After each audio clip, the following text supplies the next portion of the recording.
Vamos cumprimentar aqui o pré-candidato a presidente da República pelo PSL, Jair Bolsonaro, que já está nos estúdios da PAN. Vamos à entrevista. Entrevista. Meu caro pré-candidato, muito obrigado por atender aqui a Rádio Jovem Pan, sua atenção aqui com a nossa produção. Bom dia para o senhor e seja bem-vindo aqui à nossa emissora em Aracaju. Deputado, bom dia, seja bem-vindo ao Jornal da Manhã. Muito obrigado pela oportunidade, por franquear os microfones para que ao vivo nós possamos aí responder com toda certeza as perguntas, né? E esclarecer a população até para conhecer quem é Jair Bolsonaro e o que ele pretende. Tá ok? Então, nessa linha, muito obrigado mais uma vez, um abraço no Nordeste. Candidato, pré-candidato, o senhor se tornou polêmico, isso todo mundo já sabe no Brasil inteiro. Eu assisti uma entrevista na Jovem Pan com o Marco Antônio Villa, que foi um problema. O Marco Antônio Villa... Viu a segunda também? A segunda foi melhor. A segunda porque eu gosto, eu acho que um bom jornalista tem que ter essa coragem. A gente não é obrigado a ter que empurrar a resposta na boca do entrevistado. O entrevistado tem o direito também de discordar do jornalista. Mas por que o senhor resolveu ser candidato a presidente da República depois de 7 mandatos como deputado? Primeiro, eu estava achando que já era demais dentro do parlamento. E eu, como já passei de 60 anos de idade, né, já estou com o prazo de validade vencido, eu comecei a pensar, né, como é que eu faço para ser, não é candidato, né, ser presidente e governar partindo de não ter um partido, não ter fundo partidário, grande parte da grande mídia ser contra, ter má vontade para comigo, realmente, né? E o que eu poderia fazer pelo Brasil, e levando-se em conta as pessoas que foram presidentes nos últimos anos. E achei que poderia ser diferente, tinha condições para tal. Até fui entrevistado com a jornalista Joyce Halseman, logo no início, 3 anos atrás, né? Ela perguntou para mim se eu estava preparado para ser presidente. Então eu respondi para ela o seguinte, bota Lula na sala, na mesma sala Dilma e eu, aplique-nos a prova do Enem. Se eu não tirar uma nota maior que os dois juntos, não estou preparado.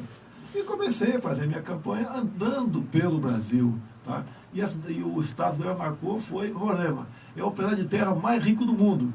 E é o estado fadado ao insucesso, por problemas que partem exclusivamente da caneta de um presidente da República. Então, dessa forma, andando pelo Brasil e levando a verdade acima de tudo, nós passamos a ganhar simpatia e apoio. E hoje estamos aí, né, com o Lula fora, pela questão da lei da ficha limpa, tranquilamente na posição de primeiro lugar por ocasião das eleições até o momento. O senhor viajando pelo Brasil, o senhor percebe que hoje a economia do país está de mal a pior, mas ainda no governo Temer, aqui muitos acreditavam que restabeleceria a economia, mas pelo que se percebe piorou.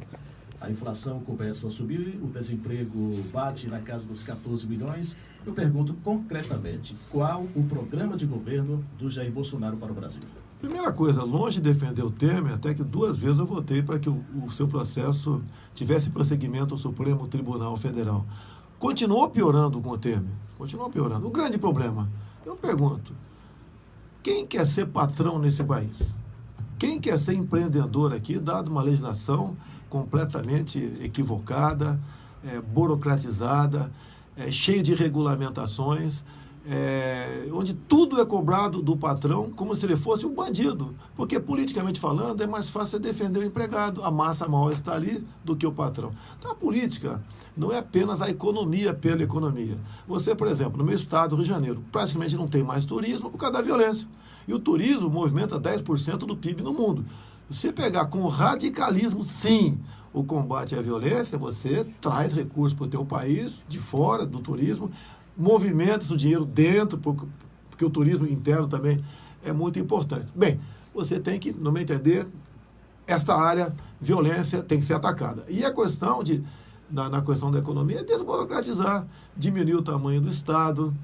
A carga tributária, por exemplo, porque os empresários, como o senhor falou, não aguentam. Não aguenta. Os pequenos empresários mandam para cá mensagem todos os dias dizendo isso. A gente ninguém aguenta ser patrão mais. E você, ontem, uma das vezes que fui aplaudido na palestra, eu toquei nesse assunto. Eu tenho um programa aí, sempre lanço um programa, Meu Primeiro Emprego. Eu quero lançar a minha primeira empresa. Para você que é empregado, você vai ter um recursinho lá do BNDES, um Banco do Brasil, seja o que for, né? Para você abrir a tua empresa, para você ver a dificuldade que é. A dificuldade que é contratar também.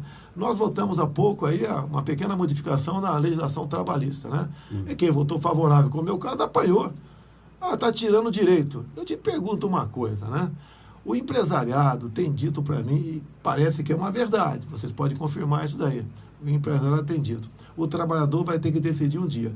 Menos direito ao emprego ou todos os direitos de emprego. É igual um casamento. Se você casa hoje e quer manter a vida solteira com a tua esposa, ou ela quer manter a vida solteira ao lado do esposo, não vai dar certo, acabou o casamento. E o mundo está globalizado. Nós, hoje em dia, temos dificuldade por qualquer coisa produzida no Brasil vender fora de forma competitiva. Inclusive, querem mudar aqui a Lei Candir para exportação de commodities. O que é commodities? É o nosso minérios e a questão da produção agrícola. Ou seja, os governadores vão estar de olho nisso, querem abocanhar 2%, 3%, 4%, que cada estado bota o percentual que bem entender na questão do ICMS, para exportação do que nós produzimos aqui no Brasil. Vai encarecer mais o nosso produto e vai chegar lá fora de forma menos competitiva. Isso é economia, isso tem que ser desburocratizado e não permitir que esse projeto vá à frente na Câmara e no Senado. E parece que o governo Temer está favorável a isso porque agrada governadores. E os governadores estão com o pires na mão, estão na pindaíba, né? E trabalham nesse sentido. Agora, se continuarmos assim, ficando no cangote, na jugular de quem produz, daqui a pouco a vaca vai para o brejo. Ela está já lá. Até porque nós temos uma dívida interna se aproximando a 4 trilhões de reais. É quase que impagável. O orçamento desse ano está sendo elaborado ainda para o ano que vem, né? O pagamento de juros, encargo de dívida, está na casa de R$500 bilhão. É quase impagável. Nós vamos quebrar. Eu tenho conversado com todo mundo. É o esforço de todos, para sair do buraco. E esse esforço não é mais sacrifício. Ninguém aguenta pagar mais nada. É exatamente fazer o contrário. Se todos cederem um pouquinho, em especial o setor produtivo, e esse que vive, né, como rentista. Rentista é o agiota. A agiota, que você sabe, quem cai na mão da agiota dificilmente sai dessa situação. E o Brasil está na mão dos agiotas, que são chamados, tem um nome diferente, né? Rentistas. Tenho conversado com a minha equipe, o próprio economista Paulo Guedes, uma pessoa que tem um nome fora do Brasil, que nunca integrou governo nenhum, ele fala abertamente, temos que botar um ponto final nessa questão. E daí muita coisa vem à mesa. Eu não sou economista, né? Alguns me criticam. O senhor já convidou o Guedes? Não há dúvida que está convidado, tá? E ele, o senhor já quer anunciar ele os nomes? Não, o que eu falei é que eu pretendo, ao começar a possível campanha minha, né, que vai ser lá em meados de agosto, já anunciar o nome dos ministérios. Porque nós temos que ter um ministério que não seja por indicação política. Eu pergunto a vocês, eu não sabia, então não é demérito não. Quem é o nosso atual ministro da Ciência e Tecnologia? É um ministério importantíssimo. Você responde, talvez não sabe. Eu não sabia, há 3 meses atrás, né? Esse cidadão... É porque muda tanto, né? Muda, e também o critério de mudança é para ganhar apoio dentro do parlamento. É compra de voto. O senhor defende a redução dos ministérios para quanto? Olha só, aproximadamente 15, é metade do que tem. Até porque eu tenho que conhecer. Um general que não conhece seus coronéis não tem como ganhar guerra. E até o povo, com todo... Perguntei a você, talvez você soubesse, né? Quem é o ministro tal? Eu acho que nem o Temer sabe o nome de todos os seus ministros. Eu não sei o nome da maioria, confesso para vocês daí.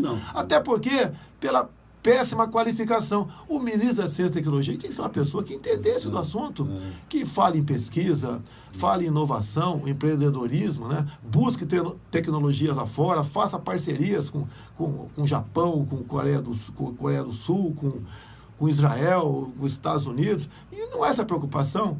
Então, essa pessoa desse ministério, que nós temos, por exemplo, riquezas minerais incalculáveis. Nós não pesquisamos nada. O mundo aí fora, né, está dando um salto enorme na questão do nióbio, questão do grafeno, questão de terras raras, e nós simplesmente estamos exportando essas coisas como se fosse minério de ferro. Eu perguntaria aqui ao pessoal da Receita, quanto o Brasil ganha exportando nióbio, que só nós temos. O Canadá tem uma mixaria 3% lá, o resto 97% é nosso. Qual a nossa receita em cima disso? É quase nada, é exportado como liga de ferro. Quem decide o preço é a Bolsa de Londres. E as maravilhas disso aí são inimagináveis, até mesmo era uma coisa bacana, né? Tem que eu correr atrás para aprender um pouquinho, né? Falando ainda em economia presidencial. Não, olha só, quando você fala, posso falar isso? Estou falando. Vidro inteligente. O vidro feito a base de nióbio, com um chip do lado, ele calcula inteligentemente quanto entra de luz e calor no prédio. Imagina a economia de energia. Quando você fala em grafeno, por exemplo, um fio de grafeno levanta um elefante. Num prédio, eu estou falando a coisa mais simples. O que você botando fio de grafeno para subir e descer elevadores, quanto você economiza de energia, porque você vai subir menos peso de cabo de aço. É coisa simples que eu estou falando aqui. Na China temos informações que eles pulverizam as amoreiras com grafeno. O bicho da seda já produz a seda com isso. O tecido conduz energia elétrica. Então são coisas inimagináveis. Estão já na prancheta, né? Fora da prancheta já, uma tela de grafeno. Estamos aqui numa região que falta água aqui para dentro, aqui, não é isso? Para o nosso semiárido aqui. O que faz a tela de grafeno? Tira a água do sal. Ela dessenaliza a água do mar. Dessenaliza a água de poços artesianos, que são salobras. Quem descobriu isso? Uma menina formada pelo Instituto Militar de Engenharia. Onde ela está agora? Está na Inglaterra. Daqui a pouco nós vamos começar a comprar a preço de diamante, que nós devem ser ouro, essas telas. Que a água é vida. Então temos tudo aqui, isso ajuda na economia, não é coisa simples, não. Telefone celular. A última não, nunca tem a última, né? A penúltima do grafeno, uma super bateria feita de grafeno. Qual a diferença dela para a nossa convencional? Ela é recarregável em poucos segundos. Já imaginou a revolução na indústria automobilística com essa bateria? O senhor está viajando daqui para São Paulo, para no meio do caminho, vai tomar um café e volta num posto. Recarrega em poucos segundos a bateria, ganha mais 700 km de autonomia. A indústria aqui, a questão do petróleo, vai para o espaço. Praticamente não vai ter utilidade para isso daí. Então, investindo nisso, nós chegaremos lá. Quer ver uma coisa? Eu estou numa região aqui onde se fala em cana-de-açúcar. Essa região se fala, né? O Nordeste aqui, Rio Grande do Norte. Você, por exemplo, tem uma usina, você produz açúcar e álcool. Isso é economia. Açúcar você pode vender para quem você bem entender. O álcool você é obrigado a vender para a Petrobras. Muitas vezes o caminhão, ao ser entregue para a Petrobras, nem é descarregado, vai para o posto de combustível. E ali se aumenta 70 centavos no preço do álcool. Tu imagine, sem ser canetaço, você diminuir 70 centavos o preço do álcool no Brasil. Tem como você mexer em economia? Posso falar um caso concreto aqui que é inacreditável, que eu sempre vou ver. Fui lá na região do Porto de Santos. Me convidou um armador que importa e exporta, né, mexe com navios, né? E eu fui conversar com ele. E eu falei, qual o problema? Resumindo, o problema é o governo, quem está administrando o Porto de Santos. Ele sabe que está na mão do MDB, para não ter dúvida aqui. Sempre esteve na mão do MDB. Ele fala o seguinte, cada tonelada que entra ou sai de mercadoria aqui, eu pago aproximadamente R$3 para desassoreamento, ou seja, para tirar areia do fundo do mar. Essa receita anual de todos que importam, está na casa de 2,5 bilhões. Nada praticamente é tirado do fundo do mar. Esse dinheiro desaparece. Então desaparece 2,5 bilhões, tá lá do Porto de Santos. Para onde é que vai essa grana? Se você pudesse diminuir o valor disso e efetivamente fazer com que a areia fosse retirada do fundo do mar, olha a economia para a dona Maria, para o seu João, que vai fazer a sua compra no supermercado todo mês. Então a economia é isso aí. A economia começa contigo aqui, com você na tua casa, né? E para depois um marco, depois para os grandes empresários. É quando o governo fala em aumentar impostos, o Estado está quebrado, o Brasil, Rio Grande do Norte está quebrando, não sei como é que está a economia aqui. Agora, você vai penalizar. O governo está quebrado. Não tem royalties do petróleo, por acaso, aqui? Eu vi. Eu vi. É igual ao Rio de Janeiro. Rio de Janeiro chegou até a faturar, além do normal, 10 bilhões de reais por ano. A cidade de Campos faturava 900 milhões por ano. Uma cidade de royalties do petróleo. Assim, a costa do Rio todinho estão quebrados. Mas para a gente ir para o intervalo comercial rapidamente, presidenciável Jair Bolsonaro, aqui da entrevista no Jornal da Manhã da Jovem Pan Aracaju. Estamos falando sobre economia. A gente sabe que o brasileiro é um dos que mais paga impostos nesse país. E a carga tributária para o micro e pequeno empresário, principalmente, é outra coisa absurda. Eu pergunto, para melhorar a arrecadação do governo, o senhor é a favor da recriação da CPMF? Negativo. Não deu certo lá atrás. Usaram o Adib Jateme, que era um médico conhecidíssimo, né? Cardiologista, se eu não me engano, ele foi ser ministro e aprovou-se isso daí. Começou com 0,15, se eu não me engano. Só que ele aprovou para recuperar a saúde. E no dia não vai para outro lugar. No dia, olha só, eu sou capitão do Exército Brasileiro. Só lembrar aqui que um dos pais da criação da CPMF é de Sergipe, é o senador Valadares, para não esquecer. Olha só, foi bem intencionada aquela questão. Se você, por exemplo, tem economistas que estão comigo, né, que falam do imposto único. Eu falo o seguinte, eu não vou entrar numa aventura, seria o ideal isso aí, mas você não vai conseguir. Agora, diminuir esse emaranhado, essa quantidade de impostos, temos que fazer isso sim. Mas tem um detalhe, quando fala imposto, você olha para a presidência da República, mas os governos estaduais são responsáveis por vários impostos, entre eles o ICMS. O municipal também. No Rio de Janeiro agora, minha capital lá, aumentou-se o IPTU. O Estado, por exemplo, um tempo atrás, eu dei para um filho meu 100 mil reais. tinha que comprar um apartamento, tinha na poupança, dei para ele. Ao dar para ele, eu paguei 4% para o Estado. Agora, o ano passado, por problema fiscal do Rio de Janeiro, aumentou-se para 8%. Ou seja, se eu fosse doar 100 mil para um filho meu, eu ia pagar 8 mil. O que é natural você fazer? Você tira o dinheiro, dá para o teu filho, né? Que é natural, não sei que eu faço isso não. E fala o seguinte, negocia com o proprietário lá, a compra e paga por fora. É a sonegação. É o que se faz no Brasil. É o que faz no Brasil. Faz sonegação. Que dá a impressão que não faz, mas faz. Faz. Agora, isso é uma regra. Pô. Pré-candidato, deixa eu perguntar. O senhor tem sido bastante combativo e a imprensa toda tem colocado, o senhor é radical em vários assuntos, em vários temas, e de repente a sua popularidade começa a crescer, e eu fiz uma pesquisa, as pessoas é o seguinte, elas não aguentam mais. Tá. Guarda depoimento, eu não aguento mais. O próprio colega que o candidato ao governo de Sergipe aqui, o Tarantella, o pré-candidato, ele já disse que ninguém aguenta mais. E não aguenta mesmo, eu mesmo não aguento. Eu sou jornalista, eu pego meu carrinho, pago minha gasolina e vou trabalhar. A maioria desses ministros, desses secretários de Estado, tem carro, celular e tudo. A impressão que o povo está tendo do senhor é que o senhor vai acabar com isso.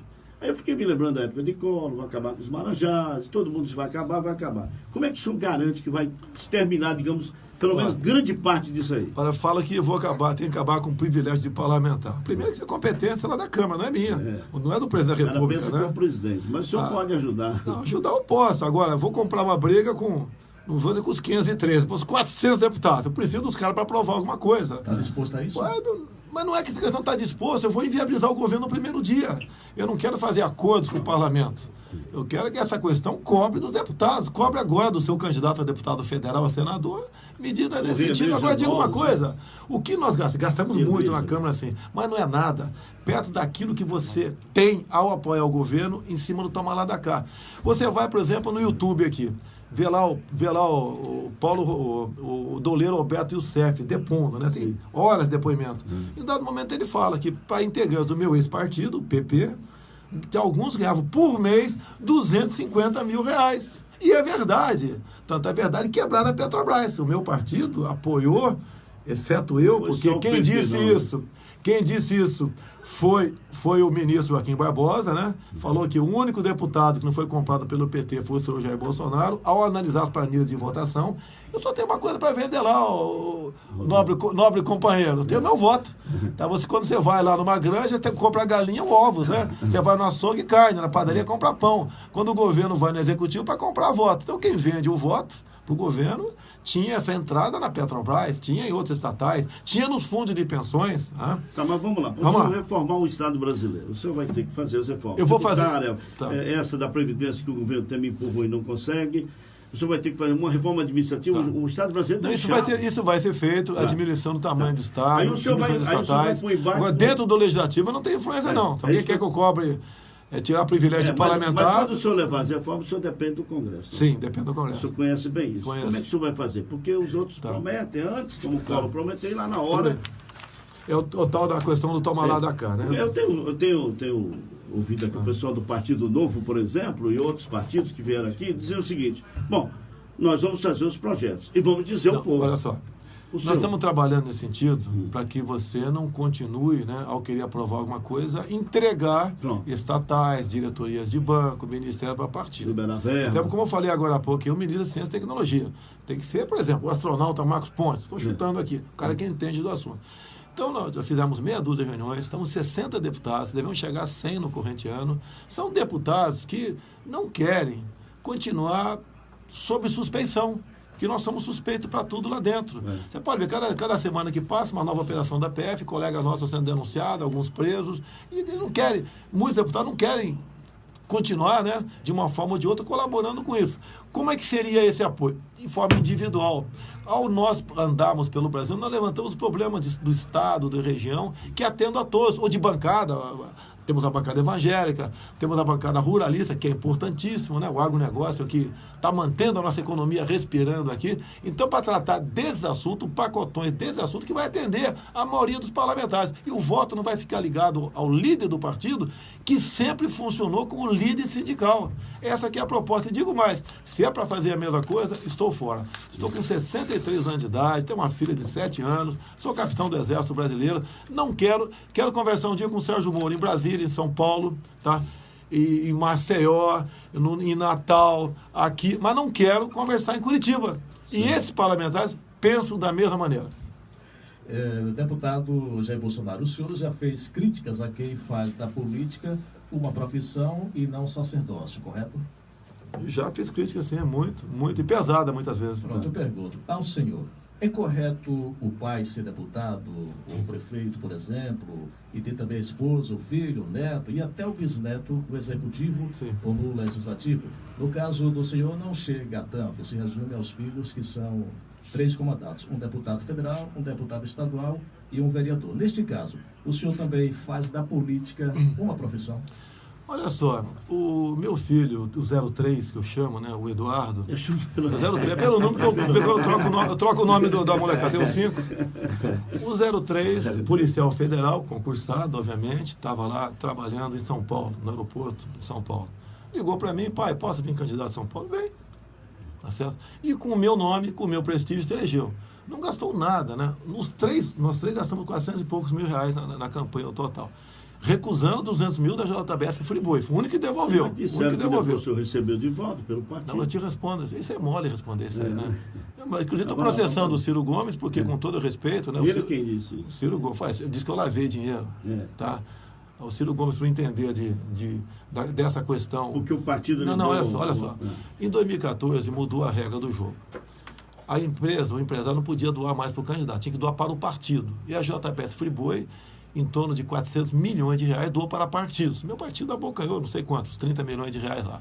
E o partido, quando repassava para o candidato, dizia qual era a fonte originária. Quando eu recebi e vi que era da JBS Friboi e não do fundo partidário, eu devolvi. Falei, eu quero dinheiro do fundo partidário. E assim foi feito. Então não teve lavagem nenhuma. Devolvi com cheque, filmei, tá tudo certinho. 1.428 candidatos receberam doações da JBS Friboi via partido. Eu fui o único que devolveu. Tanto é que eu sabia que ia acontecer, logo depois apareceu a figura da propina legal. Ou seja, veio da empresa, dar dinheiro por fora, para você botar no bolso, fazer campanha, ou ir para farra, ou fazer o que bem entendeu com aquela grana, tá certo? Ela doava o partido. E a condição que o PT exigia para pegar dinheiro do BNDES era, em média, 5% doar para partidos, para comprar voto de parlamentares. O meu voto, então, não foi comprado. Tanto é que o Joaquim Barbosa falou que foi o único, foi lá atrás, antes disso, que não foi comprado pelo PT. E você pega ali o Alberto Youssef, o doleiro, fala 3 deputados federais, né? Foi eu, a Ana Amélia e o Paulo Maluf, acredite se quiser. Foram 3 únicos que não pegaram o dinheiro da Petrobras. E assim aconteceu essas questões, assim acontece comigo. Então, meu filho se elegeu deputado federal com voto, não é aquele voto de cabreiro, de família, do coronelismo, né? Foi em São Paulo, sozinho fez a campanha. E no Rio de Janeiro, o vereador também foi o mais votado. Não tem... 05, isso? É o 03. O 04 é maior de idade também, e a 05 tem 7 anos. Então não é um voto que o pessoal vota em mim. Tanto é que, por exemplo, quando eu me lancei pré-candidato a presidente, né, o meu filho, Rio de Janeiro, foi o seguinte: pai, pode disputar o Senado? Disputa. Está em primeiro lugar disparado. Você não acha uma pessoa que fala, eu recebi um dinheiro, eu botei uma placa em troca de algum favor na minha casa? Não existe, é um voto espalhado. Não é um voto... Voto livre. Não é um voto livre, poxa. Agora, eu fico muito feliz, que é sinal que os meus filhos são melhores do que eu. O próprio garoto meu, o 03 agora, discursou uma questão sobre Israel, está recebendo elogios do embaixador de Israel. O vídeo, inclusive, me enviado para a comunidade israelense, né, é legendado na língua deles. Então, eu fico feliz com isso. Na imprensa, vamos falar aqui, todo mundo conhece. Globo. Pai para filho. O Estado de São Paulo, pai para filho, para neto e para bisneto. O natural é comum, o pai é médico, o filho segue aquela carreira. Por que para mim tem que ser diferente? Agora, nunca um filho meu esteve sequer acusado, né, de longe, de ato de corrupção, de ter vendido o teu voto. Todos têm uma postura lá que me orgulha e cada vez mais consegue, né, junto ao eleitorado, tá? Mais respeito, simpatia e voto, que nos dá poder. Vamos voltar àquela coisa do senhor fazer as reformas, tem que levar para o Congresso. Tem que fazer, tá? sim. O senhor vai ter que levar para o Congresso. As minhas do Executivo, o Congresso vai aprovar, no meu entender. Redução de ministério. Mas o senhor, vamos partir para privatizações. Vamos lá, o senhor eleito. Tá. O senhor vai depender. Todos aqueles que lhe apoiaram, os partidos que lhe apoiaram, os parlamentares que lhe apoiaram, vão chegar lá, vão querer a mesma coisa. Se quiser. Ou o senhor acha que vai ser diferente? Eu não vou conversar com o Sérgio Moro em Curitiba. Estou com 63 anos de idade. Não vou. Está decidido isso. Você pode ver, o Centrão lançou anteontem um documento em Brasília pela governabilidade contra o extremismo. É eu e o pessoal do PT, né? Nós somos extremos agora, tá ok? E uma das coisas que eles botaram, o item 14, foram 17 itens, falou que não podemos continuar com a política toma lá da cá. Daí eu até tirei fiz uma gozação, que eu estava anteontem na TV Correio Brasiliense, né? Toda a imprensa presente lá, uma sabatina ao vivo. Falei, o Centrão vai votar comigo, são 200 deputados, porque eles não querem tomar lá da cá. Agora, se é para fazer a mesma coisa, eu prefiro, né, que o pessoal vote em outros e eu vou para a praia tomar água de coco e cuidar da minha vida. Tá. Mas o senhor vai ter, então, a coragem de dizer ao povo brasileiro. Ou faz diferente ou não faz. Atenção, povo brasileiro. Sim, estou aqui, ó. Sim. Cheguei aqui ao Congresso com as reformas e eles não querem. Não, isso? Faço. Olha só, você pode ver, quando eu falo, por exemplo, do Ministério da Ciência e Tecnologia, eu quero, pretendo botar lá, já conversei com ele, pretendo botar o astronauta Marcos Pontes. Se você aqui, tá, meu prezado Paulo Souza e Rosalvo, tiver um nome melhor que o astronauta, eu mudo ele agora. Tem que ser assim, com vocês, com todo respeito a vocês, eu também enquadro nesse time, né? Nós não conhecemos o ministro. É a mesma coisa, você vai ser técnico de futebol e daí um corneteiro, né? Alguém de fora escala o Neymar no gol. Vai ser um frangueiro. Você vai estar condenado a ser rebaixado. Assim funciona a política brasileira e tem funcionado a política brasileira. Eu até falei para o Centrão lá nessa sabatina minha ao vivo lá, olha, já que vocês não querem mais o tomar lá da cá, devolva os seus ministros. Ninguém devolveu. Diz que vai fazer isso a partir do ano que vem. Olha, se nós não mudarmos isso, a situação nossa, individual, de cada brasileiro, vai ficar pior. O deputado Jair Bolsonaro, o senhor defende uma única reeleição para os cargos do Legislativo, assim como defendem a Rede de Sustentabilidade e o Partido Novo, por exemplo. O senhor defende que isso é demagogia. Uma única reeleição pelo para o amor de Deus, vocês, assim como acontece olha só, a defesa deles para o Executivo? Você acha que o Executivo pode até ser defendido isso aí, porque a reeleição realmente é uma desgraça. A reeleição foi uma desgraça. Agora, você acha que os deputados e senadores vão votar uma proposta e emenda à Constituição para que só possa ter um mandato? É demagogia do Novo, demagogia da Marina. Você vai querer que o parlamentar faça araquiri? Vamos partir para a verdade. Eu não estou aqui para agradar todo mundo, não. Estou para falar a verdade. É o João 8,32. E conhecereis a verdade vos libertará. Então, esses nanicos que mal tem 1%, a Marina tem um pouco mais. O Amoedo, não sei esse pessoal aqui, defende absurdo. Falou absurdos, igual o Alckmin agora. Está me desafiando para um debate. Olha, vou mandar um assessor meu, Major Olímpio, PM, para debater segurança contigo, porque ele entende mais de segurança do que eu, e ele, com todo respeito a vocês dois juntos aqui. Agora quer debater comigo por quê? Para querer criar um factoide? Eu não vou debater com o Nanico, pô. Ele está perdendo para mim dentro do estado dele. Eu só tenho um federal em São Paulo. Tá, 2 agora, que o Olímpio veio, o meu filho, o Eduardo. Ele tem lá, no Brasil todo, 70 parlamentares, tem centenas de prefeituras, milhares de vereadores, e não consegue patinar. Eu não vi a pesquisa aqui, eu tenho do Nordeste como um todo, né? Está na casa de 3%. Eu bati 18% na Bahia. Vou perder tempo para debater segurança com um cara desse? Agora, o estado dele não é diferente dos demais, também tem violência. Agora, lá tudo é subnotificado. Mas a Rede Novo, a justificativa deles é de que você tendo apenas uma reeleição para o Legislativo, você acaba com aquela coisa de fazer carreira na política. Tudo bem, mas a política é uma profissão. Mas você acha que vai ser aprovado isso aí na Câmara? Meu Deus do céu! Não tem cabimento. Tá? A mesma coisa a proposta para reduzir o número de parlamentares. Aí pode até ser possível. Eu vou passar aqui, por exemplo, aqui Sergipe de 8, não sei quantos são aqui. São 8, passar para 7. Você acha que a bancada aqui vai votar favorável a isso? Seria plausível até. Mas acha que a bancada vai votar favorável a isso? Só com pressão popular. É para ganhar simpatia. Vou fazer, igual você falou agora há pouco, o Collor falou que ia fazer acontecer. O que eu falo que pretendo fazer é possível acontecer. Olha o próprio Geraldo Alckmin, né? Sempre foi desarmamentista. E agora, para ganhar a simpatia do homem do campo, falou que o homem do campo pode ter porte de arma de fogo. E disse mais no jornal Folha de São Paulo de ontem. O homem e a mulher, né, do centro urbano não precisam, que é só ligar o 90. Eu acho que ele está no mundo da lua. Mas, deputado, o meu pai disse a mim, meu filho nunca use uma gilete. Você com a gilete dá vontade de cortar. Não é melhor a gente andar sem a arma? O bandido agradece, valeu. Atenção, vagabundagem na região aqui, valeu. O senhor se diz um homem cristão, como é que o senhor defende, então, que vá para a arma todo mundo? Na Bíblia está escrito lá, em dado momento lá, está escrito lá, vendo as suas capas e comprem espadas. Não, a Bíblia fala o seguinte, legítima você defesa. não vai deixar de defender legítima defesa. Mas se a gente estimula a usar arma, todo mundo vai querer ter uma arma. Olha, eu não durmo em paz em casa se não tiver uma pistola do meu lado. O senhor é militar. Não tem nada a ver, a minha vida não é diferente da tua. Se eu morasse perto do senhor, tiver um ladrão, eu ia chamar. E um dia você vai ficar especialista em montar e desmontar e atirar com pistola. Tem o Júlio Lemos aqui da segurança do meu lado, aqui lá da Paraíba. Ele te dá uma aula disso aí de graça, fique tranquilo. Agora, aqui, Paulo, chamou a gente para aprender tiro ao alvo. Foi o Marcos da SES. Da SES. Agora você pode ver irresponsabilidade de um governo que desarma o cidadão de bem e deixa armada a bandidagem. Começou no Rio de Janeiro, lá se assalta de madrugada, fila de quem está procurando emprego com fuzil. Já que o senhor falou em algo, como é que o senhor está vendo esses penduricalhos de todo mundo?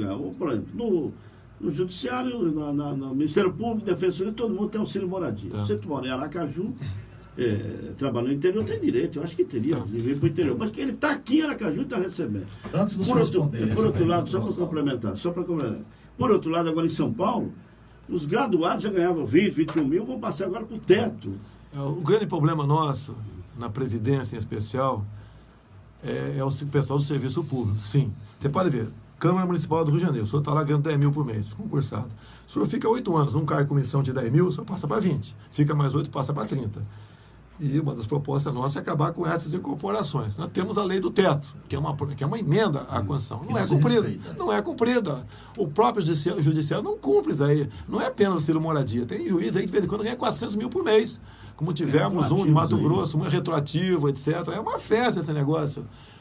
Como acabar com isso daí? Não é fácil. É o corporativismo do lado de lá. Tá certo? Mas dizem que tudo é a lei, é o que passa no Congresso. Sim, passa por lá. Mas deixa o Lomes Nascimento tem uma pergunta. O nosso comentarista, diretor do Grupo Lomes de Difusão, está também querendo participar. Pois não, Lomes? Fala, Lomes. Bom, cumprimentando mais uma vez o entrevistado, cumprimentando o nosso ouvinte, acima de qualquer coisa. Meu caro Rosalvo, meu caro Paulo, dois jornalistas, meu caro presidenciável. Meus amigos, é fundamental que as autoridades compreendam que quando teve aquela lei demagógica, que foi comandada até por um senador da Bahia, que fez um esforço enorme, o César Borges, para desarmar o povo brasileiro todo, ele não pensou que o Estado brasileiro, esse Estado brasileiro gatuno que está aí, gatuno, não tinha condições de dar segurança ao cidadão. Enquanto isso, vocês não compreendem, e nós estamos, meu caro deputado Jair Bolsonaro, no estado mais violento da República. Sergipe. Primeiro Sergipe, segundo Rio Grande do Norte, terceiro Alagoas. Todos nessa região. São os estados comandados por políticos demagogos e populistas.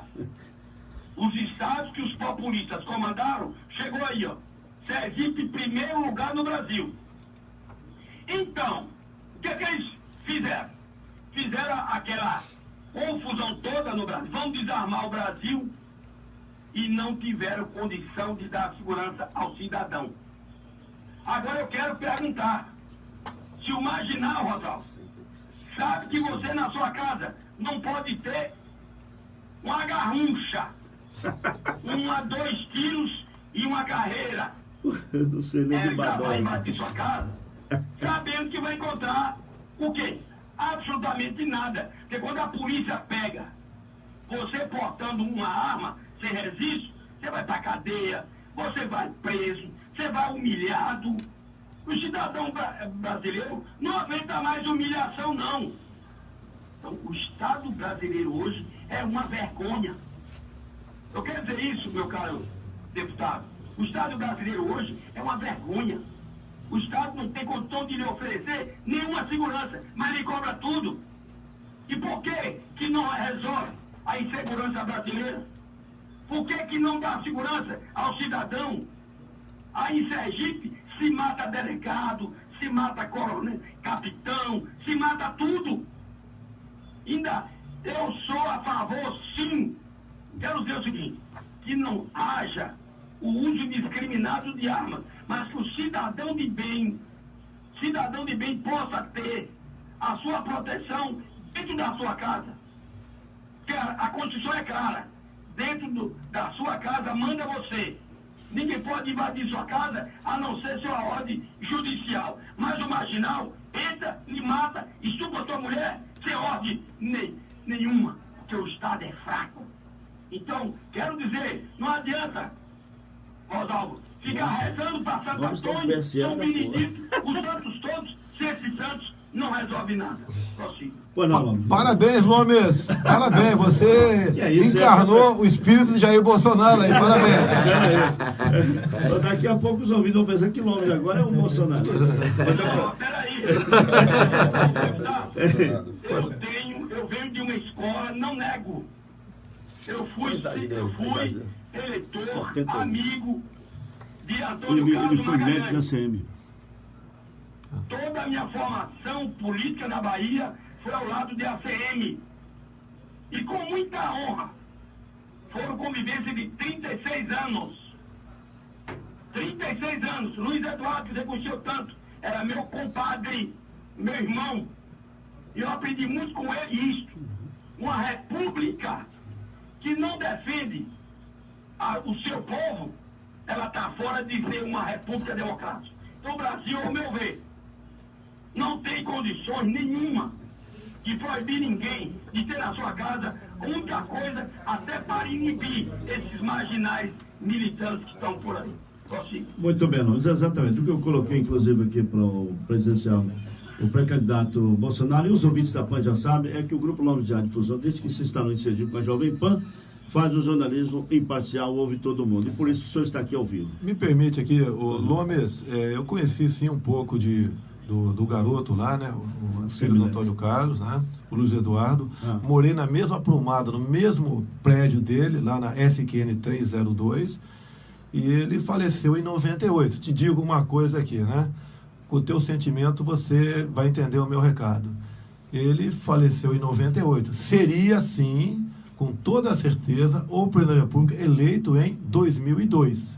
Tenho certeza disso, tá ok? Em 2002, o PT, com toda certeza, 99% de chance, participou da morte do prefeito lá de Santo André, tá ok? E, com essa maneira, abriu o caminho para o Lula. Então, para mim, eu vejo com uma ponta de suspeição essa morte do Luiz Eduardo Magalhães lá em 98. Hoje em dia, nos faz falta, assim, que pese alguns criticar, né? Um senador do peso do velho ACM, que eu conheci também, esse com mais profundidade até do que o pai dele, porque eu já acompanhava desde o tempo que estava na ativa. Essa é a história, essa é a vida, e, lamentavelmente, o outro baiano aí trabalhou pelo desarmamento. Agora, essas pessoas que trabalharam e continuam defendendo o desarmamento, andam de carro blindado e cheio de segurança do lado. Bom, vamos ao intervalo, meu caro pré-candidato. A gente volta já aqui na PAN, agora são 8 horas. Agora 8 horas, intervalo comercial. Na volta também tem a participação do ouvinte pelo WhatsApp da PAN, nessa entrevista exclusiva com o pré-candidato à presidência da República, Jair Bolsonaro. Nós estamos também nas redes sociais, vocês que nos acompanham, muito obrigado. E voltamos já. Eu tenho suspeita, não posso falar aqui que eu estarei leviando, claro, suspeita da morte do Magalhães, do garoto lá. Muito bem, já de volta aqui na PAN, estamos entrevistando um pré-candidato à presidência da República pelo PSL, o deputado Jair Bolsonaro, do Rio de Janeiro. Deputado, aproveitar até um pouquinho. O Rio de Janeiro está acabado, né? Aquela intervenção ali, o que é brincadeira? Não, olha só, foi decidida durante o carnaval sem qualquer planejamento. Eu votei favorável para não ser contra, vamos assim dizer, né? Foi dinheiro jogado no mato? A minha proposta tem que ter planejamento. Outra, você tem que aprovar uma coisa na legislação que chama-se excludente de licitude. Não é só para essa operação, não. Vale para nós, mortais aqui, e para os agentes de segurança. O que é isso aí? Em legítima defesa, você responde, mas não tem punição. O caso Ana Hickman, né, que a gente não canso de falar esse caso aí. Pô, um malandro, né, um marginal, invade o quarto de hotel em Minas, dá 2 tiros numa mulher. Esse homem, que é o cunhado da Ana Hickman, toma a arma dele, rola pro chão com ele. Imaginou o sufoco. Né? Daí, com a pistola do cara, dá 3 tiros na cabeça do vagabundo. O MP de Minas Gerais está fazendo de tudo para levá-lo a tribunal de júri.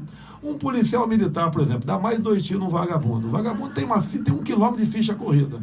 Isso chama-se excesso. Ele dificilmente não vai para tribunal de júri. Eu disse agora há pouco, o colega aqui está lá na Bahia, né? O Gomes, ele falou a questão da legítima defesa. Um cara invade o apartamento, tua casa, você tem que sentar o dedo nele, bate 15 em cima dele e você sair dali com uma medalha no peito e não com processo. A mesma coisa quando se invade o campo. Esses marginais do MST invadem a fazenda, fazem barbaridade. Então você tem que ter o direito de estar armado, atirar nesses caras, se morrer é problema deles e ponto final. Isso acontece nos Estados Unidos. Vá você que está nos ouvindo aqui nos Estados Unidos, pode ver. Fui 2 vezes nos Estados Unidos, converso com brasileiros lá que estão muito tempo lá. Eu pergunto, né? Por que o brasileiro aqui não comete crime como nos Estados Unidos? Como no Brasil? Aqui tem lei. Vai você entrar na casa lá do americano, né? Ou de um brasileiro radicado lá para pegar jabuticaba no pé dele. O cara te dá um tiro, dá uma rajada de metralhador, lá só não tem fuzil quem não quer, derruba você no chão, não acontece nada pro cara. Ele passa a ser até admirado no bairro. Aqui no Brasil é diferente. Você não pode ter uma decisão, né, uma ação nesse sentido, que o bandido é o que está protegido por lei aqui, e não o contrário. O senhor acha que no MST tem somente pessoas, como o senhor disse, marginais? Não tem pessoas que estão ali lutando pelo direito à terra, por exemplo? Moradia? Não, olha só. A massa do MST são pessoas que têm a cabeça lavada. São pobres coitados. Mas eles têm que saber, eles sabem, né? Um animal, você começa a criar um cachorro, e tem 6 meses, 1 ano, 2 anos, não morde você. Ele sabe que está fazendo a coisa errada. Por que um cara com 20, 30 anos está fazendo isso aí? Quando você invade uma propriedade terceira, muitas vezes levado por líderes, né? Por líderes, né? Que conduz esse pessoal, eles têm que ser responsabilizados. Quando acontecer a primeira vez, isso acaba. Agora, pelo amor de Deus, você está na tua fazenda com a tua esposa e teus filhos. Vai um pessoal desse lutando por terra, vai dar terra 7 palmos abaixo da terra para ele, pô. Ele vai lá fazer a barbaridade, se bobear, vai estuprar a tua esposa, vai estuprar você também. Tem que levar tiro na testa, sim. A propriedade é a privada. Um dos pilares da democracia chama-se propriedade privada. E aproveita agora aqui, você que está em casa, né? Anota aí, emenda constitucional número 81 de 2014. Não foi de um deputado do PT origem, foi um deputado do PMDB, mas o PT aproveitou e deu uma melhorada para eles. Hoje em dia, a propriedade privada foi relativizada. Você que está na tua casa, teu apartamento, tua fazenda, você pensa que isso é teu. Leia a emenda constitucional 81. Aí essa esquerdalha, esses comunistas, né, aqui sempre perseguiram a propriedade privada, por quê? Como regra, nunca trabalharam. Eles confiscam tudo isso aí. Em todo lugar do mundo, onde a ditadura para valer, não esse que inventaram aqui em 64 aqui. A primeira vítima é a propriedade privada. Tá certo? E você perde suas liberdades individuais. Olha lá em Cuba, né? Quando o Fidel Castro assumiu em 59, botou no paredão um montão de pai de santo, acabou com as religiões lá, botou os gays no paredão. E aqui a gente vê idiota, deputado, com a camisa de Che Guevara no peito. Com a imagem de Che Guevara no peito. Isso tudo, tá certo? Você tem que ter um limite, tem que ter lei. Você não fica revoltado quando alguém furta ou rouba teu celular? Quem não fica? Aquele cara humilde. Fica revoltado sua bicicleta, ou até o seu lanche, né? Agora, por que você tem que ter paciência e entender, o coitado tá lutando por moradia, vai trabalhar o vagabundo, tá certo? E não querer ficar invadindo o que é dos outros. Eu quero reforma agrária. Você dá uma enxada para esse cara, aí não sabe manusear uma enxada, não sabe fazer nada. Vamos acabar com grana para o MST. A gente vai tirar a mobilidade deles, tirando a gasolina deles. Invadiu propriedade privada, chumbo nele, com excludente de licitude. Talvez pegando um gancho sobre essa questão de terra, que programa o senhor teria então para a reforma agrária? Você pode, sim, você tem que fazer a reforma agrária. A titularização, hoje em dia, o pessoal que, até os bens de boa intenção, que passa a ocupar um espaço de terra na reforma agrária, não é titularizado, porque ele continua escravo de quem está no poder. Ou seja, se ele quer um empréstimo, ele não consegue. Ele fica lá na terra, e você sabe que a agricultura evoluiu muito no mundo todo, e o Brasil é um dos pioneiros nisso aí. Você vai pegar um pedaço de terra de 10 hectares, vai plantar arroz, você tem que ir para a agricultura familiar, então você vai dar com os burros na água. Com a tecnologia que se tem, com as técnicas de produtividade, você é engolido pelo grande produtor, que tem que existir sim.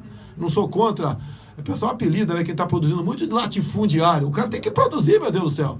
O Brasil só existe economia graças a isso. Quem recebe Bolsa Família deve dar graças a Deus aos grandes produtores, que conseguem ao exportar dinheiro, arrecadar impostos para o governo para pagar esse programa. Que o dinheiro tem que vir de algum lugar. Não vem do teu vizinho, não. Vem de quem está produzindo. E temos que preservar esse tipo de negócio. Fazer reforma agrária sim, a agricultura familiar que produz 70% do que nós consumimos aqui. Você tem que fazer com que o Estado não os atrapalhe e proteger a propriedade privada. E ponto final. E de que maneira seria a reforma agrária do Jair Bolsonaro, na prática? Olha, você vê as terras que podem ser devolutas, até terra da União, grandes proprietários que não têm um fim social de verdade, né, e não na teoria, partir para a desapropriação, pagar o preço justo por aquilo e dar aquela terra para aquelas pessoas, tá certo? Um pequeno incentivo no início, dali para frente, vai cuidar da tua vida. Você vê quilombolas, são criticadas a questão de quilombolas.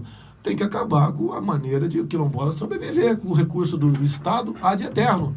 Quando fui em Israel, lá tem os kibbutz, né? Algo parecido que você podia fazer no Brasil. Seria, no meu entender, o quilombutz. Divide a área dos quilombolas, aquelas famílias, cada um vai produzir isso dentro dessa área com um pequeno incentivo inicial. Dali para frente, vai ter que sobreviver do suor do seu rosto e não ficar dependendo do Estado a vida toda. E ponto final. Se cria isso, são alguns milhares de quilombolas no Brasil que ficam aí na mão do governo.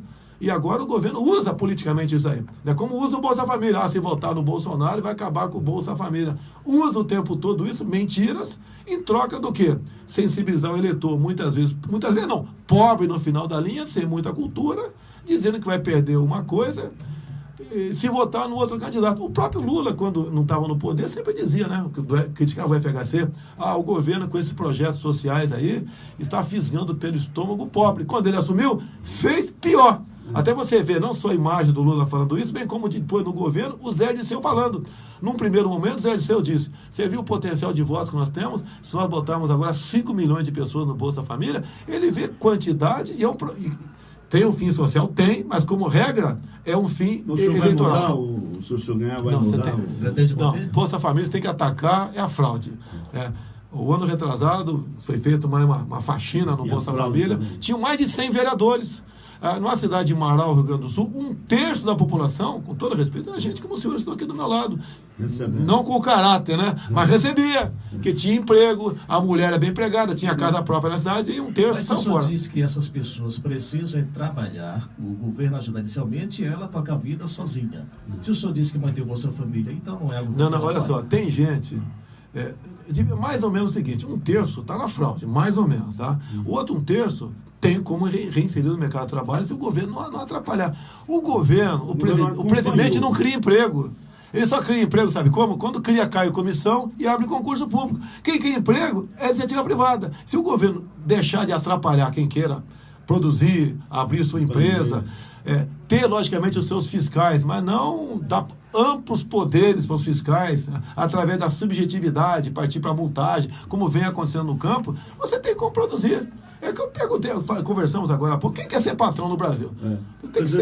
O pessoal do Novo entrou aqui também nas redes, dizendo, ninguém o que é que ele vai fazer, porque ele está falando muito, e dizendo que eles têm 4 vereadores, tem dado exemplo no país. Eles não têm aquela verba, eles não recebem a verba de o fundo partidário, eles têm dito que... Não recebe porque não tem parlamentar lá.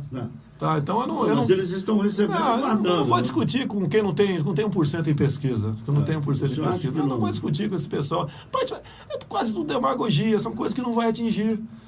Tá ok? Não vai atingir, não cresce. Pegando gancho nas pesquisas, as pesquisas indicam o senhor no segundo turno.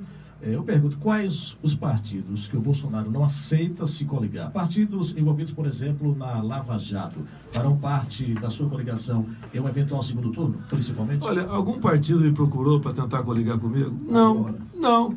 Eu aceito conversar, aceito. Mas vai ser aqui ao vivo. Você quer fazer parte da minha chapa? Como? Porque se for conversar escondidinho, para repartir o que tem o governo, fazer a mesma coisa. Tá certo? Eu não aceito. O senhor aceita até os que estão na Lava Jato? Olha só, o meu ex-partido, o PP, tinha, segundo segundo o doleiro Roberto Youssef, 3 deputados apenas de 40 e pouco que não estavam lá, então não posso hoje analisar. Se chegar o PT, por exemplo, PMDB. eu tenho conversado com o PR, né? Conversado com o Magno Malta, e não com o Valdemar da Costa Neto. Se o Magno Malta quiser compor a minha chapa, é bem-vindo. Agora, eu não vou... Vice? É para ser vice, sim. Ele está bastante simpático, né? Que a gente está crescendo também. Nós nos afinamos em muita coisa. Temos identidade, a questão de defesa da família. Ele tem um trabalho que é reconhecido no Brasil todo, na questão da pedofilia. Então, o Magno Malta é um cara exemplar aí. Tá certo? Já apoiou o PT no passado, depois fez o meia-culpa. Não podemos errar. A gente erra quando casa, muitas vezes. Às vezes a mulher casa com a gente, você não é aquela coisa toda que ela pensava, né? Você faz besteira, o outro lado faz besteira. Todo mundo tem direito de ser feliz, tá certo? Deixa eu te fazer uma pergunta aqui de um pequeno empresário. Como é que o senhor pretende fazer a reforma tributária, se o senhor vencer isso? Há poucos dias, um grande jornal do Rio de Janeiro falou o seguinte, né?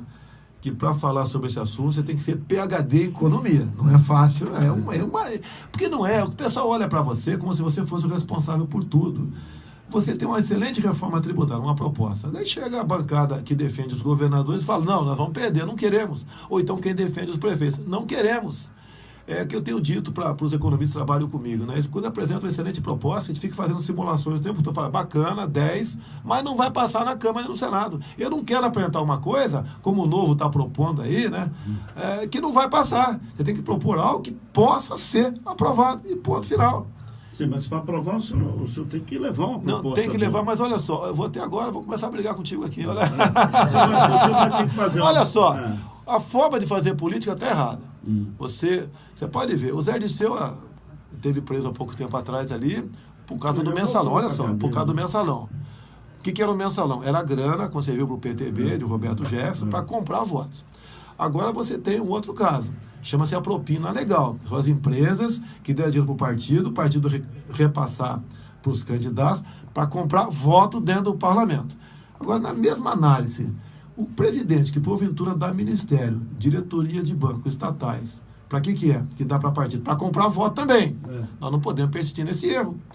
Eu peço, apelo a toda a imprensa, tá? Não cobre de mim. Como é que se você vai ter a governabilidade se não for o toma lá da cá? Vocês têm que bater o toma lá da cá. Tem que ter uma forma... Eu sei que você é contra, mas nós temos que arranjar uma fórmula... Isso é coisa de covarde, de malandragem, de enganar o povo brasileiro. Eu posso, desculpa aqui. Eu posso até comprá-lo dando o meu celular para você, mas não posso dar um ministério para você que não é meu, que é do povo. Tá certo? Então a maneira de fazer política, como eu tenho dito, nós estamos conversando, já tem 60 parlamentares, vai crescer. Nós estamos com uma proposta. Não tem outra se não for dessa maneira. Essa é a democracia. Temos que tentar a maioria, mas não comprando os caras com cargos. É isso que o povo quer. Retomando a questão das coligações, tem perguntas aqui, várias perguntas. O WhatsApp está bombando, pessoas elogiando a entrevista, pessoas parabenizando o Bolsonaro, se declarando admirador dele, enfim. E declarando outras coisas mais que a gente não pode... Sou casado. Não, mas não é nesse sentido, não. É declaração de voto mesmo. Tem até meu amigo Silvio, que é um catolicão daqueles, mas o Bolsonaro é evangelicão. Evangélico dos bons, né? Mas o senhor é um homem que tem pregado moralidade no Brasil todo, como toda a população tem cobrado, e logicamente que espera moralismo dos candidatos, todos eles. O senhor disse que a população está nessa ansiedade, nessa expectativa, e o seu discurso é de moralidade. O senhor disse que aceitaria uma coligação com o partido desses envolvidos no escândalo da Lava Jato. Nesse caso, não seria um contraditório? Olha só, o acordo com eles vai ser tratado em público. Por que é natural? O pessoal vai para o escondidinho, vai para o banheiro da Câmara, ou vai lá para os porões do Jaburu e acerta lá embaixo essas questões. Eu, abertamente, sem problema nenhum. Quer cargo? Não vai ter. Tanto é que nenhum partido se aproximou de mim. Eu estou me aproximando do Magno Malta, não é do PR. Eu estou legal. O senhor é casado? Isso. Quando o senhor casou, o senhor trouxe teu sogro, tua sogra, aquele irmão chato, aquele cunhado chato pra caramba, que não serve nem para buscar cerveja na geladeira, um papagaio. Você traz isso junto contigo. Mas o padre e o pastor dizem que quando você casa, você não casa só com a mulher, casa com ela, com a mãe, com o pai, com os irmãos. E sogra é para sempre. Então, é tal a história, né? Eu não quero criticar ninguém. Aqui deve ter algum político não muito bem quisto lá em Brasília. Se o pessoal votar nesse cara, eu vou ter que conversar com esse cara, pô. Ok? Não, na legislação política brasileira é compreensível isso. Não tem quem não governe com a maioria. Se não tiver a maioria, não governa. Daí o tema aí, tem que comprar todo mundo e não consegue, mesmo assim. Mas tem outros partidos que não estão envolvidos na Lava Jato. Por que não negociam com eles? Dificilmente um partido está envolvido em alguma coisa. Tem um pessoal, olha o que eu vou falar aqui, hein? Presta atenção, pelo amor de Deus. Não tem deputado, você não existe. Eu lembro quando era moleque, já que você tem quase a minha idade aqui, né? Quase a minha idade aqui. É 62, eu lembro, 63. Já que eu tenho quase a minha idade. Quando eu era moleque, chegou um disco de vinil colorido em casa, né? Na radiola e tocava lá uma música do Sapo, né? Os sapinhos gritavam na lagoa. 4 com mais 4, 4 com mais 4, 4. Deu o sapão, o professor falava, tá errado. Agora eu vou para esse partido nanico, né? 0 com mais 0, 0 com mais 0, 0. Tá certo. Eu não vou fazer coligação, que nem televisão não tem nada. É o tal negócio, né? Menos com menos dá mais da matemática. Pobre com pobre não dá rico. Tá ok? Partido sem tempo, televisão sem nada, não dá nada, não acrescenta nada. E não vou partir para o moralismo, é para a realidade brasileira. Agregar valor no que nós temos, exportamos, que tem o nome de commodities, fazer comércio com o mundo todo, não fazer comércio com viés ideológico, jogar pesado na questão da violência, para que um pai possa não ter tanta incerteza se o filho, quando sai à noite, vai chegar inteiro em casa ou vai chegar em casa ou não. Restabelecer os valores familiares. O governo, junto ao Ministério da Educação, né, no passado, estimulou muito a questão da ideologia de gênero. Os caras botam um nome bonito, né? Com todo respeito. O que é ideologia de gênero? Grande parte da população, a maioria não sabe o que é isso. Você vai explicar. Quer que o teu filho aprenda a ser homossexual na escola. Pelo tipo de material. Eu tenho o rótulo de homofóbico em cima disso, quando descobri em 2010 o tal do kit gay. Quem não tem um parente ou um amigo gay? Duvido quem não tenha, duvido. Mas o senhor respeita os gays? É lógico que respeito. É lógico que respeito. Eu nunca... Porque na família qualquer um pode ter um filho. Pode ter filho, pode ter. Tem alguns, até o pai vira gay depois. A conta é mãe vira gay depois. Vira não, ele era gay, ele casou. Mas não tem nada a ver com isso. Agora, o que um pai não quer? É chegar em casa e encontrar o filho Joãozinho, de 7 anos, brincando de boneca por influência da escola. Mas daí, desculpa aqui, qual o nosso maior patrimônio? São nossos filhos, pô. Ué, quando um homem ou uma mulher tem um filho, muda a tua vida. Com a minha mudou. E muda mesmo. Você começa a pensar mais naquela criança que está ali. Como hoje em dia, eu sou apaixonado pela minha filha de 7 anos e por 2 netas, de 3 e 4 anos de idade. E eu pela minha neta. Então, deixa eu aproveitar o bom humor do Jair Bolsonaro. Vai declarar alguma coisa para mim? Qual o preconceito? Ainda bem que o senhor veio aqui na PAN, que o senhor está vendo que aqui não tem preconceito. Não tem preconceito aqui. Pode até pintar um casamento aqui daqui a pouco. Bom, aí eu tenho que consultar aqui os nossos pais. Depende do tipo de casamento. Deixa eu retomar rapidamente, deputado, só para a gente fechar esse assunto, a questão das coligações. O senhor falou na preocupação com o tempo de televisão. Então, nesse caso, em nome do tempo, se aceita se coligar? Não aceito. Tanto é que eu não estou oferecendo. Quem quer coligar comigo? Qualquer um outro candidato, tivesse 20%, 21% como tem agora, todos os partidos teriam fechado. O Centrão não deu certo por quê? O Centrão fizeram aquele ato, né, há 2 dias, mas já escolheram, é o Alckmin o candidato, que está com um pouquinho mais do que os outros, né? E o pessoal não aceita isso daí. Olha, eu vou ter metade do tempo do Enéas. Meu nome não vai dar para falar, Enéas, tá certo? E vamos continuar. Eu costumo dizer, a responsabilidade do voto, pelo amor de Deus, entendam, é do eleitor, de você que está aí, não é minha.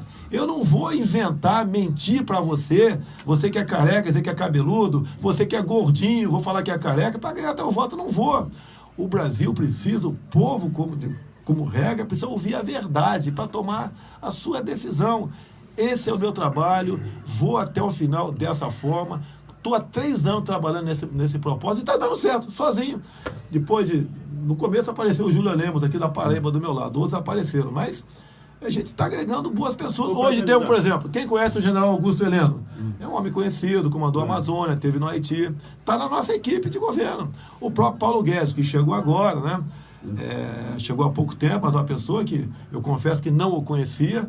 Conheci depois, quando houve essa aproximação, interesse meu, sim. Ele acreditou na nossa palavra, acredito nele. Tem algumas coisas ele já mudou, Porque eu falo, não é o que você quer, o que passa pela Câmara e pelo Senado. E dá para passar isso daqui. Sua experiência. Sim, eu tenho uma experiência grande, 7 mandatos lá dentro, 2 de vereador, tenho 17 anos de Exército Brasileiro, experiência de fronteira, de Mato Grosso do Sul, conheço bem aqui na fronteira do Paraguai. Eu sou eleito presidente da República.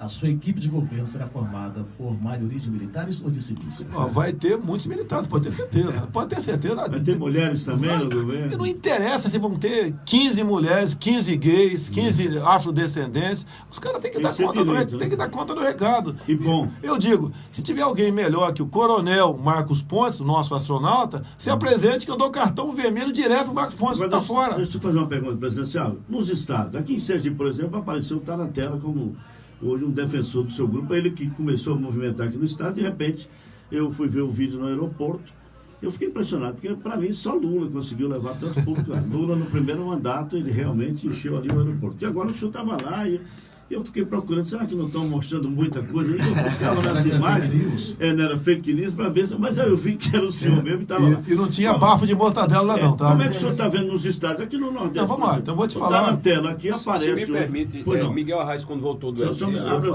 Miguel Arraes, quando voltou do exílio, Julian Lemos, vice-presidente do partido. Quando Miguel Arraes voltou do exílio, no aeroporto de Pernambuco tinha 1.000 pessoas recebendo ele, o que já era algo extraordinário. Já aí, quando vai lá, tem 2.500 pessoas.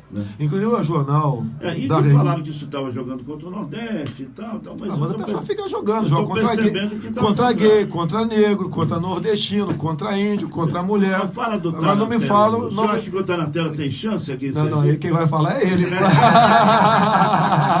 Aqui, olha, tem um ditado que diz que galo no terreiro dos outros é galinha.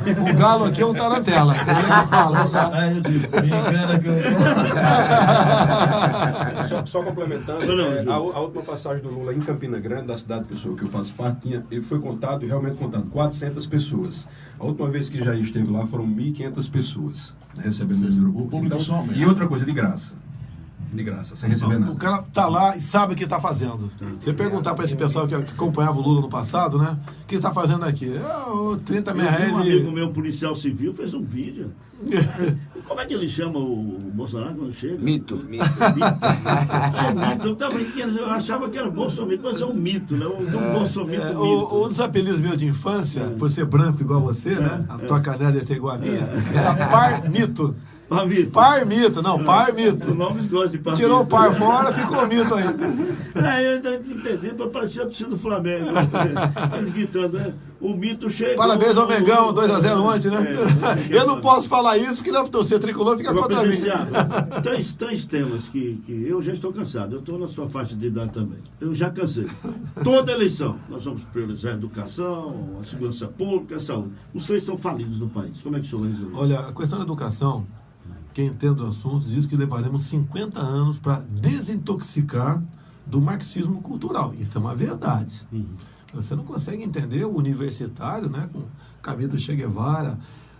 Teve uma sessão solene essa semana em Brasília, comemorando os 200 anos de Karl Marx. Pelo amor de Deus, tá certo? Você tem que desintoxicar tudo isso aí. Você tem que começar mudando dentro do Ministério da Educação.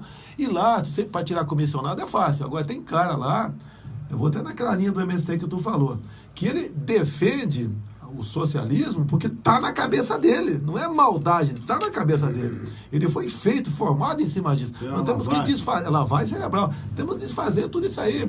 Hoje em dia você entra no Google aí, no YouTube, você tem imagem de como vive o povo cubano, o norte-coreano, tá? Como está vivendo o pessoal da Venezuela, está aqui do ladinho de nós, é só pegar um avião e ir para o oeste aqui e vai ver como é que está a situação lá. Nós não podemos chegar nessa situação para começar a reagir, tem que ser a partir de agora.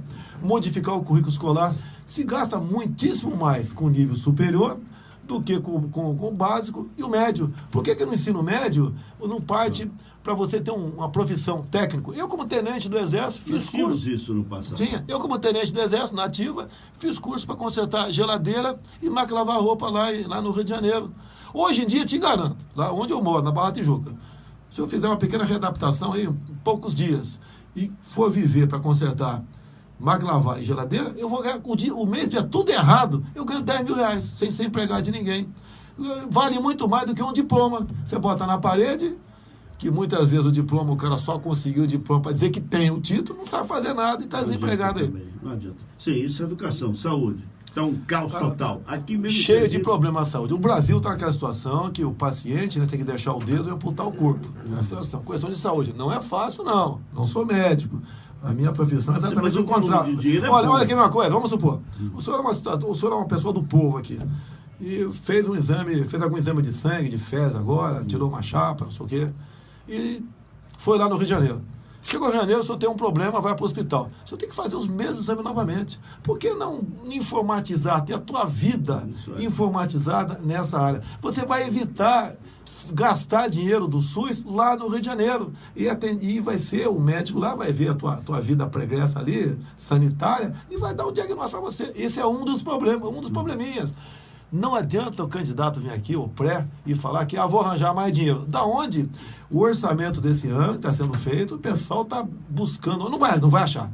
Nós vamos, o orçamento para o ano que vem, vamos gastar tudo, despesa obrigatória, e vai ter que arranjar mais 200 bilhões de reais para tapar esse buraco.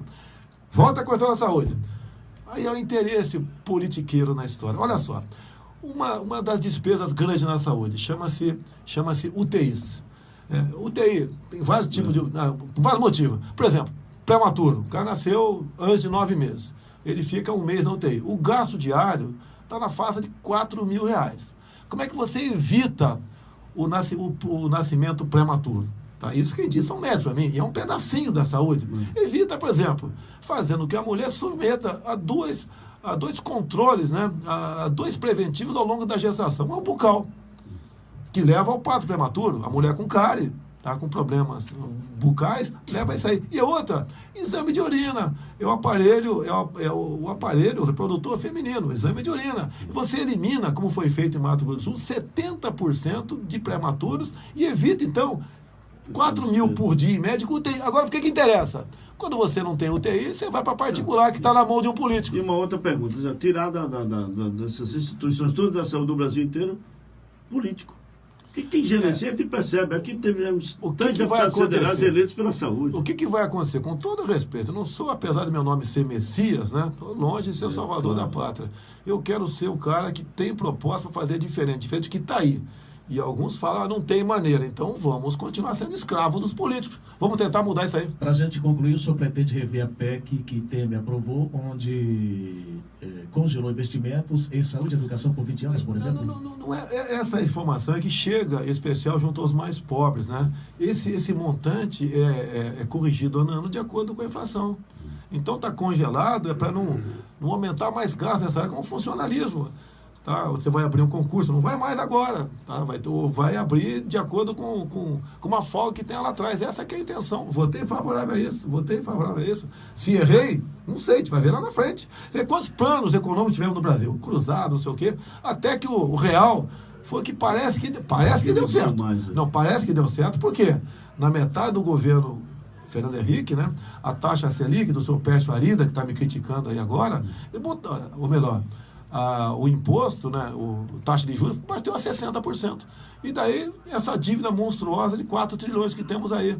E o Pércio Arida mente quando diz que eu votei contra essa PEC, eu votei favorável a ela. Fala a verdade. Aí o desespero por parte deles. Então, agora, você poderia também, né, congelar outras questões. Se é para congelar, apenas acertando a inflação, congelar outras questões. Tá? Também, não apenas essa área. Segurança pública, que é sua área.